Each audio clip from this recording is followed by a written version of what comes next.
In this video, we're going to summarize what happens when we graph a sine theta plus d instead of a cosine theta plus d, and what happens when we have a negative value for a with these Limacones. So you should be watching this video after you've done the Desmos exploration or watch the video of the Desmos exploration that I did.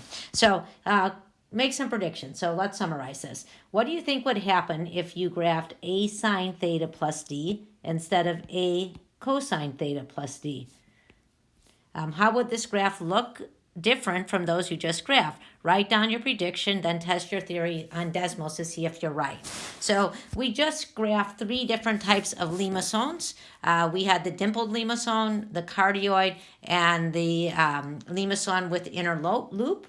And so the summary is, if we graph r equals a sine theta plus d instead of a cosine theta plus d, so instead of r equals a cosine theta plus d, the graphs will be vertical, and I'll explain what I mean by that. Will be vertical, meaning the line of symmetry will be theta equals pi over 2 instead of theta equals 0. Right? So the three graphs that we had before, when we had a cosine theta plus d, we got three different types of graphs. We had the Limacone with the dimple, we had the cardioid, and then we had a Limacone with an inner loop. So we had something like this. So these are r equals a cosine theta plus d, but if we're going to graph r equals a sine theta plus d, so r equals a sine theta plus d, we're going to have the same types of options, but we can have, once again, we can get a dimpled Limacone, so something like that. We can get a cardioid, something like that.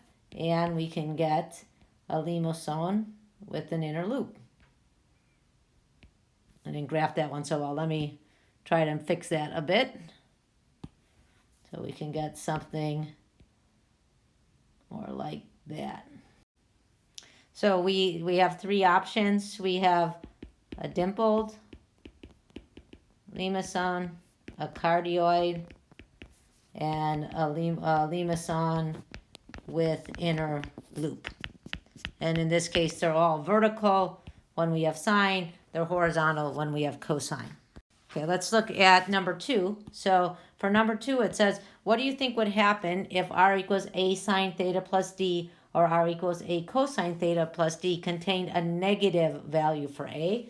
So I'm going to summarize here. If a is less than 0, then r equals a sine theta plus d will be primarily downward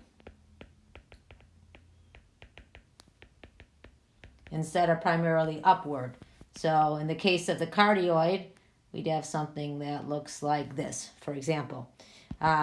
For the cosine graphs, if a is negative, then r equals a cosine theta plus d will be primarily to the left. To the left. So we would have, in the case of a cardioid, something like that.